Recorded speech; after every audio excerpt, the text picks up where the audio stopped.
छत्तीसगढ़ की शायद सरकार में बदलाव की बयार चल रही है, जिसके तहत सूबे की प्रशासनिक व्यवस्था में बड़ा बदलाव किया गया। सरकार ने बड़ी प्रशासनिक सर्जरी करते हुए एक आईपीएस सहित 88 आईएएस अधिकारियों का तबादला किया। बड़ी बात यह है कि इस बदलाव में कांग्रेस सरकार के दौरान लूप लाइन में चल रहे अधिकारियों को भी बड़ी जिम्मेदारी दी गई। प्रशासनिक सर्जरी को डिप्टी सीएम विजय शर्मा व्यवस्था में फेरबदल बता रहे हैं।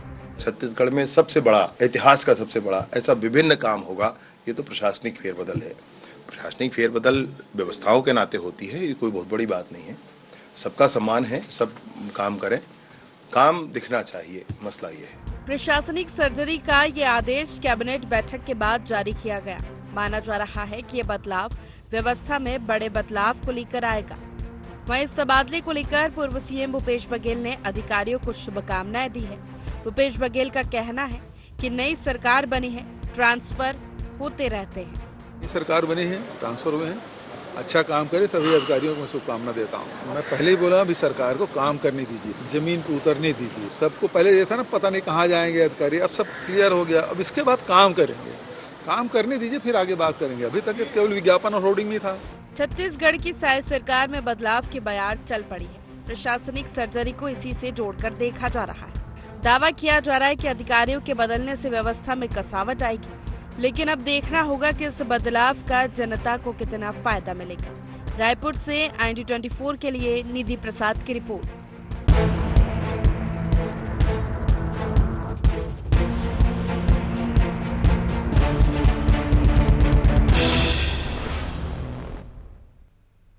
नमस्कार, IND गुहार देख रहे हैं आप और मैं हूं आपके साथ खुशी व्यास। तो देखिए, जब से बीजेपी सत्ता में आई है, डबल इंजन की सरकार डबल रफ्तार से दौड़ती हुई नजर आ रही है। लगातार परिवर्तन की राह हम देख रहे हैं और अब छत्तीसगढ़ की शायद सरकार ने प्रशासनिक कसावट करते हुए एक बड़ी प्रशासनिक सर्जरी की है। इसके तहत एक आईपीएस सहित 88 आईएएस को इधर से उधर किया गया है। सरकार इस प्रशासनिक सर्जरी की वजह व्यवस्था को दुरुस्त करना बता रही है। वहीं कांग्रेस ने भी अधिकारियों को बधाई दी है। देखने वाली बात होगी कि आगे क्या कुछ होता है। इसी मुद्दे को लेकर चर्चा करेंगे। उसके पहले जान लेते हैं गुहार पॉइंट्स। शायद सरकार को क्यों करनी पड़ी बड़ी प्रशासनिक सर्जरी? क्या अफसरों के तबादले से बदल जाएगा सरकारी सिस्टम? सरकार बदलते ही क्यों बदलना पड़ता है सरकारी तंत्र? क्या सचमुच भूपेश सरकार में लूप लाइन में पड़े थे कई अफसर? तो देखिए, बड़ी प्रशासनिक सर्जरी तो शायद सरकार ने कर दी है, लेकिन अब दूसरी ओर कांग्रेस पर भी आरोप है कि क्या वाकई लूप लाइन में पड़े अफसरों के चलते इतना बड़ा फैसला बीजेपी ने लिया है। और एक सवाल यह भी कि इतनी बड़ी प्रशासनिक सर्जरी की जरूरत क्यों पड़ी। चलिए, इसी मुद्दे को लेकर चर्चा करेंगे। हमारे साथ 3 खास मेहमान जुड़ चुके हैं, उनसे रूबरू करवा देते हैं आपको। हमारे साथ कांग्रेस प्रवक्ता शशि भगत जी जुड़ चुके हैं, बीजेपी प्रवक्ता केएस चौहान जी हमारे साथ जुड़ चुके हैं और इसी के साथ राजनीतिक विश्लेषक लखन चौधरी जी हमारे साथ जुड़ चुके हैं। आप तीनों ही मेहमानों का बहुत बहुत स्वागत है। चलिए, सबसे पहले केएस चौहान जी आपके ही पास आना चाहूंगी।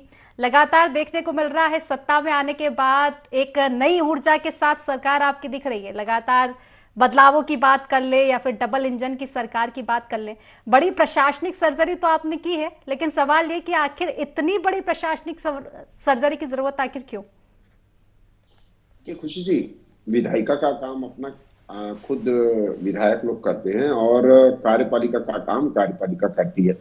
लेकिन जो इम्प्लीमेंटेशन का काम होता है वो कार्यपालिका से करवाया जाता है। हाँ। और इसकी बहुत ज्यादा जरूरत होती है कि अगर हम इम्प्लीमेंटेशन और समय पे इम्प्लीमेंटेशन करवाना चाहते हैं, दुरुस्त करना चाहते हैं व्यवस्था, तो एक सामंजस्य बना रहे।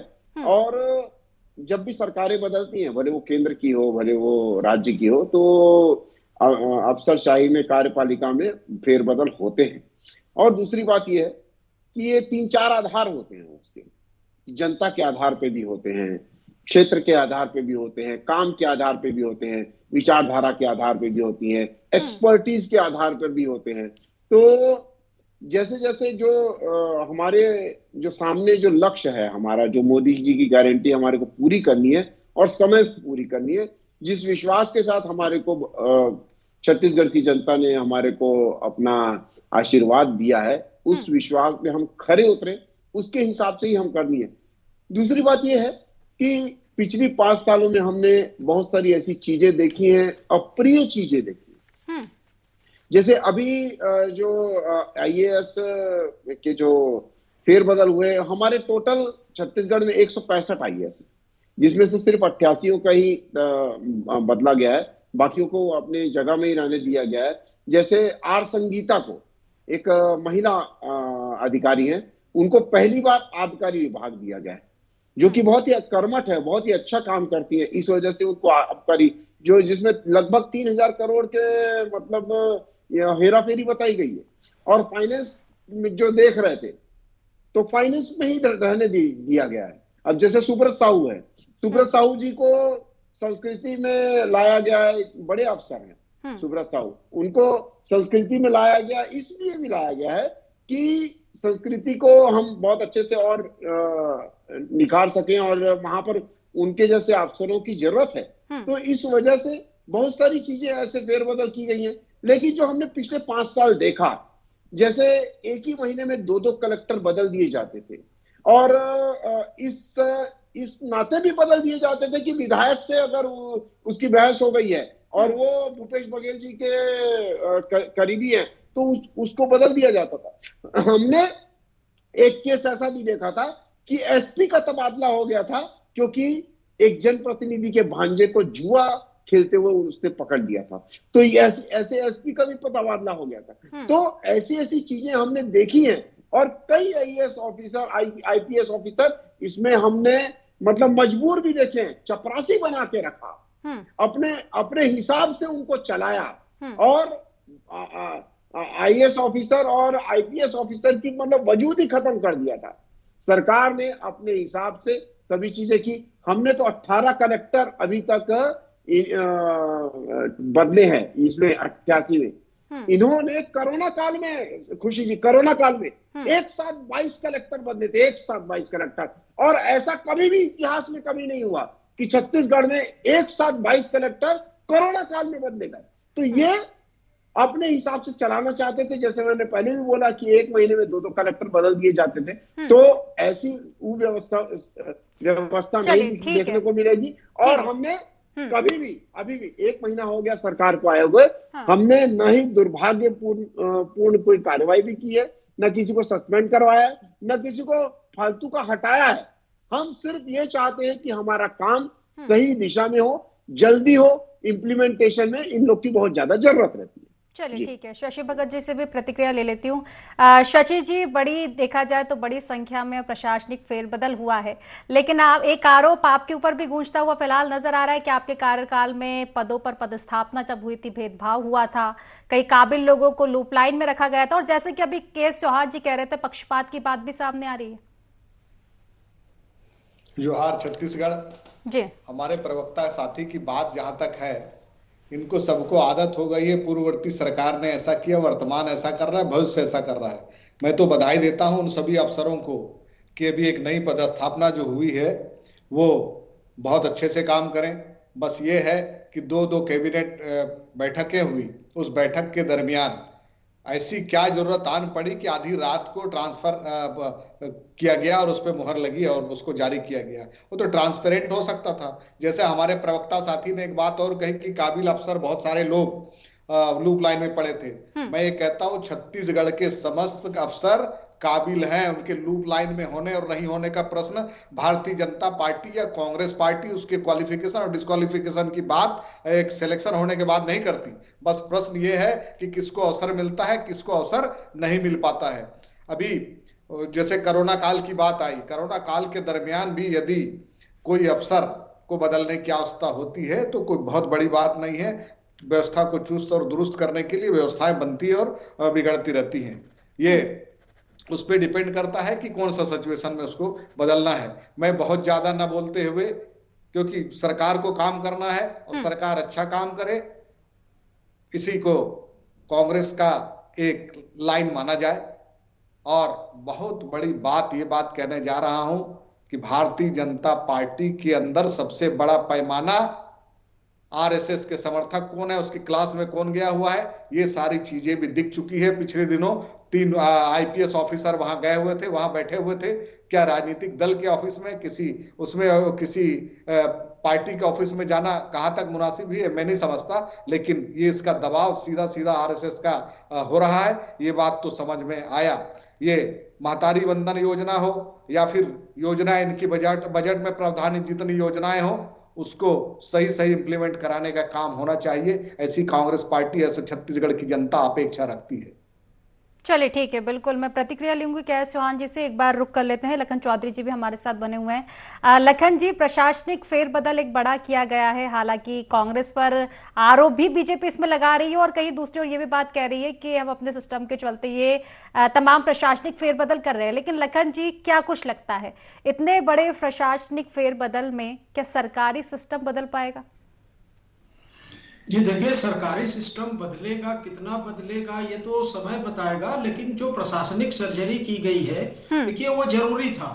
क्योंकि देखिए हर सरकार जब आती है तो वो अपने हिसाब से कामकाज चलाना चाहती है और अपने हिसाब से जो है कार्यपालिका हो, चाहे नौकरशाह हो, चाहे अधिकारी हो, सबको अपने हिसाब से रखती है, ताकि उनकी जो योजनाएं हैं, उनके जो कार्यक्रम है, उनकी जो विधियां हैं, उनके घोषणा पत्र है, उसको जो है सही तरीके से, समयबद्ध तरीके से जनता के बीच में ले जाया जा सके। तो इसमें देखिए कहीं कोई गड़बड़ी नहीं है, कहीं कोई दिक्कत नहीं है, और प्रशासनिक कसावट के लिए जरूरी भी रहता है।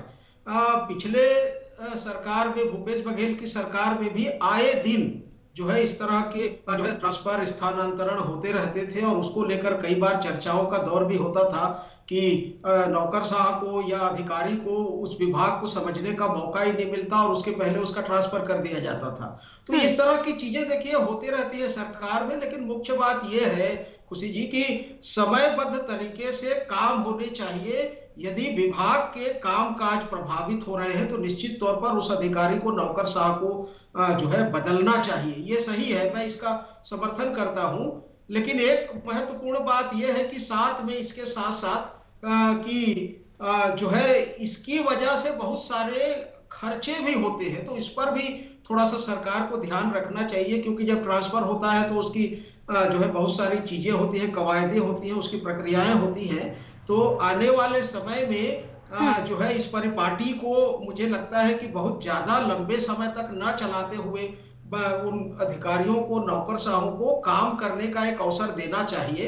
लेकिन अभी चूंकि सरकार अभी आई है, 1 महीना बमुश्किल हुआ है, तो ये जरूरी था। चलिए ठीक है, बिल्कुल। के एस चौहान जी के पास पुनः लौटूंगी मैं। के एस चौहान जी, शशि भगत जी की आपने बात सुनी है, आरएसएस को लेकर एक बार फिर आरोप लगाते हुए नजर आ रहे हैं, क्या कुछ प्रतिक्रिया आप देंगे? जी, इन्होंने एक और बात बोली, आरएसएस की भी बात बोली और काबिल लोगों की भी बात बोली।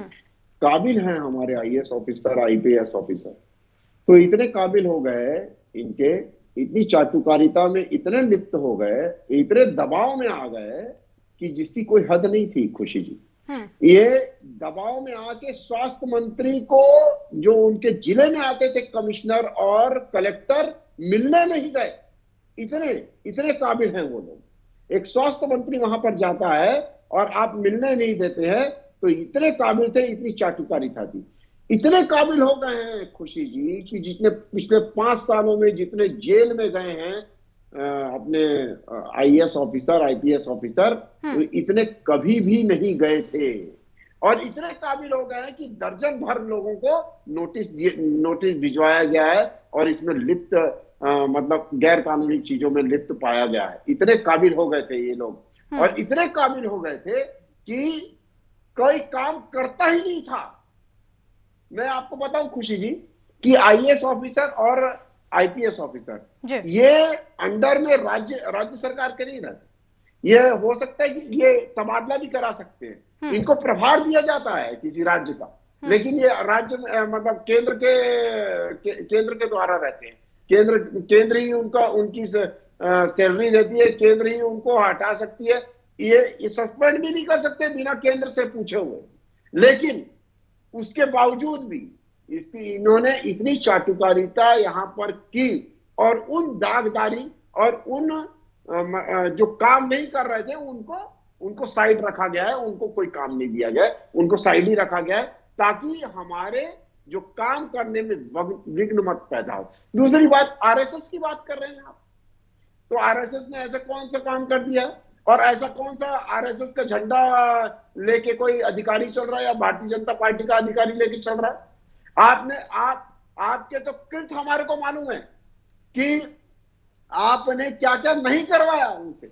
चलिए ठीक है। आपने जुआ सट्टा खिलवा दिया, आपने दारू की बोतलें उनसे ढुवाई हैं, सरकारी वाहनों पे खैरागढ़ में दारू की बोतलें ढुवाई गई हैं। चलिए ठीक है, ठीक है, करवाया गया है। जी बिल्कुल। केश चौहान जी, पुनः आपके पास लौटूंगी। शशि भगत जी कुछ कहना चाह रहे हैं। शशि जी, काबिल अफसरों की तो आप बात कर रहे थे, लेकिन जिस तरह से अगर गौर किया जाए, कई घोटालों की हम बात कर ले, कोयला घोटाले जैसे, अफसरों पर आरोप के घेरे में आए थे अफसर आपके कार्यकाल में, तो क्या कुछ अब कहना चाहेंगे आप? और जिस तरह से अभी केश चौहान जी बात कर रहे थे,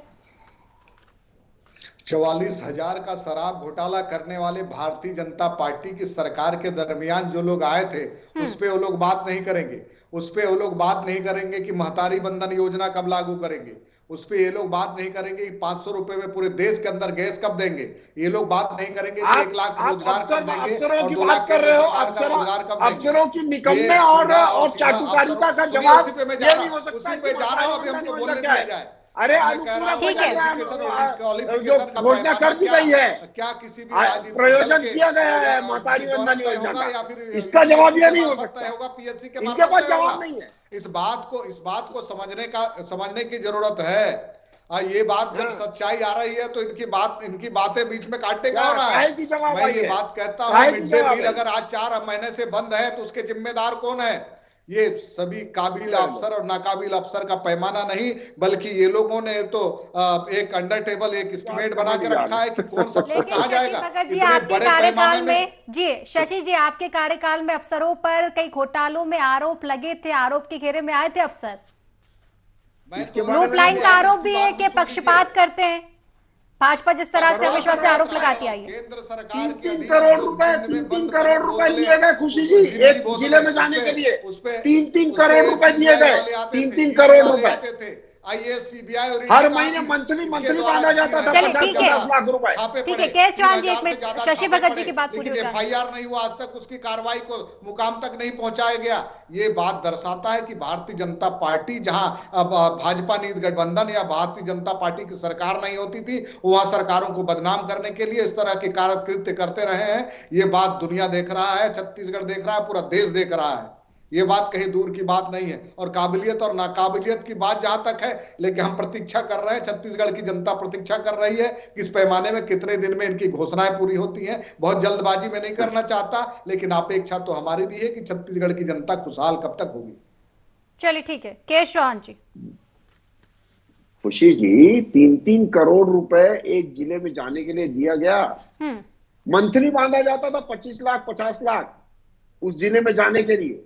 ये हालत थी और गोलियां लगती थी, चपरासी बना के रखा जाता था। उनको जो बोला जाता था वो करते थे। वो लोग अपना ईमान धर्म बेच दिया था आईएएस ऑफिसरों ने। इतना लुंज पुंज, इतना दबा हुआ नौकरशाही पहले कभी नहीं देखा गया। भारतीय जनता पार्टी पहले कभी नहीं देखा गया। सीखे छत्तीसगढ़ में इंस्टीट्यूट बना देना चाहिए। ऐसी दुर्गति हुई है आईएएस ऑफिसरों की, ऐसे आईपीएस ऑफिसरों की। ये प्रोग्राम अगर उन लोग देख रहे होंगे तो वो ये महसूस कर रहे होंगे कि क्या हुआ था हमारे साथ। और ये अपने मनमानी करवाया गया। 2 बार कलेक्टर 1 महीने में, सिर्फ बहसबाजी, सिर्फ एसपी का तबादला इसलिए कर दिया जाता है कि वो किसी प्रतिनिधि के भांजे को जुआ खेलते हुए पकड़ लेता है। चलिए ठीक है, ये हालत। ठीक है। शशि भगत जी, देखिए बार बार यही केश चौहान जी दोहरा रहे हैं कि बदलाव तो आपके कार्यकाल में भी हुए थे, और जब वो बदलाव हुए थे तो वो पक्षपात के चलते किए गए थे। किसी की शिकायत पर किसी का बदलाव कर देना, तबादला कर देना। भारतीय जनता पार्टी के हमारे प्रवक्ता साथी का बेतुकी बात और आरोप लगाने की आदत सी हो गई है। इस पे बहुत ज्यादा गौर करने की आवश्यकता नहीं है।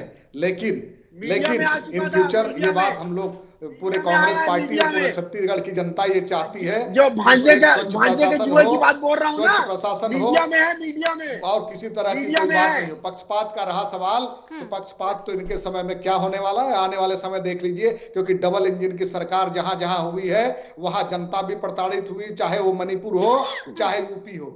यहाँ नीचे वर्ग के लोग परेशान होते रहे हैं, ये बात जनता देखेगी। लेकिन अपेक्षा हमारी आज भी है कि भारतीय जनता पार्टी एक अच्छा काम करे, एक सुदृढ़ शासन दे। चलिए ठीक है, पुनः मैं आप दोनों के पास लौटूंगी। लखन जी से एक बार फिर चर्चा करना चाहूंगी। लखन जी, देखिए, प्रशासनिक फेरबदल किया गया है और तमाम विषयों को लेकर हम चर्चा कर रहे हैं। प्रशासनिक फेरबदल का मैंने अगर देखा जाए मुद्दा यही होता है कि राज्य की व्यवस्था सुधरे, कानून व्यवस्थाओं से लेकर तमाम जो व्यवस्था है उनकी ओर हम ध्यान दें और एक अच्छी व्यवस्था पूरे राज्य में बनी रहे।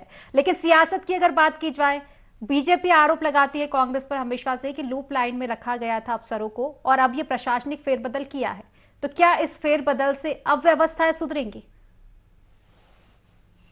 देखिए, बिल्कुल सुधरनी चाहिए व्यवस्था जो है, और ये आरोप सही है कि बहुत सारे जो काबिल प्रशासनिक जो नौकरशाह थे, वरिष्ठ नौकरशाह, उनको लूप लाइन में डाला गया था। इसकी चर्चा जो है आए दिन राज्य में होती थी। और आज खुशी जी एक छत्तीसगढ़ के बहुत बड़े वरिष्ठ पत्रकार हैं, उन्होंने कहा कि पिछले 5 साल में जो यहाँ की जो नौकरशाह थे उनमें से बहुत से लोग, देखिए सभी का नहीं कह रहे हैं, कुछ लोगों ने अपनी गरिमा इतनी गिरा दी थी कि उन पर जो है निष्पक्षता को लेकर सवाल उठने लगे थे।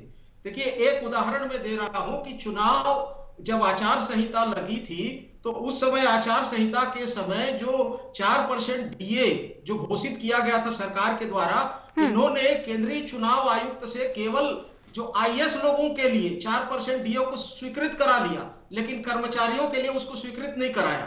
तो इस तरह के नौकरशाह थे, मतलब कर्मचारियों को आज तक वो 4% जो डीए है लंबित है नहीं मिला, और नौकरशाह जो है वो 4% डीए ले रहे हैं। इस तरह की चीजें भी हुई हैं।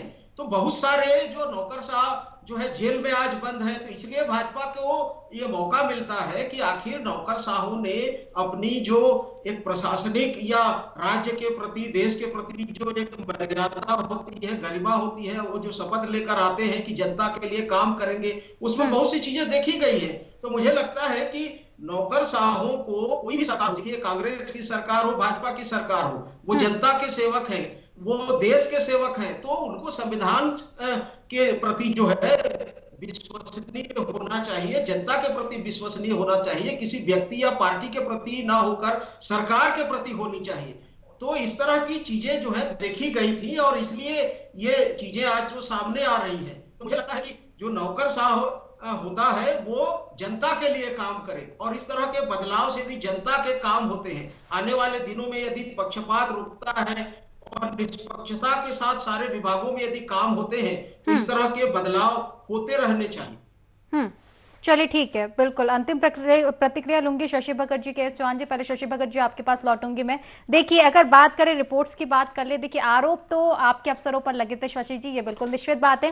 हालांकि बीजेपी ने प्रशासनिक फेरबदल किया है और अब दावा कर रही है कि एक अच्छी व्यवस्था छत्तीसगढ़ में दिखाई देगी। और रही बात, देखिए शशि जी, मैं पहले वाली आपकी प्रतिक्रिया पे वापस लौट के आऊंगी। शराब घोटाले की अगर हम बात करें, क्योंकि आप अफसरों के बीच में ये मुद्दा लेके आए थे, शराब घोटाले की अगर हम बात कर ले तो चुनाव के ठीक पहले जिस तरह से दोनों ही पार्टियों के घोषणा पत्र आए थे, शराब घोटाले का कहीं भी जिक्र नहीं था। पहले शराबबंदी को हमने देखा था 18 के चुनाव में एक मेन पॉइंट माना गया था, लेकिन अगर 23 के चुनाव की बात करें तो बिल्कुल गायब था आपकी पार्टी से भी।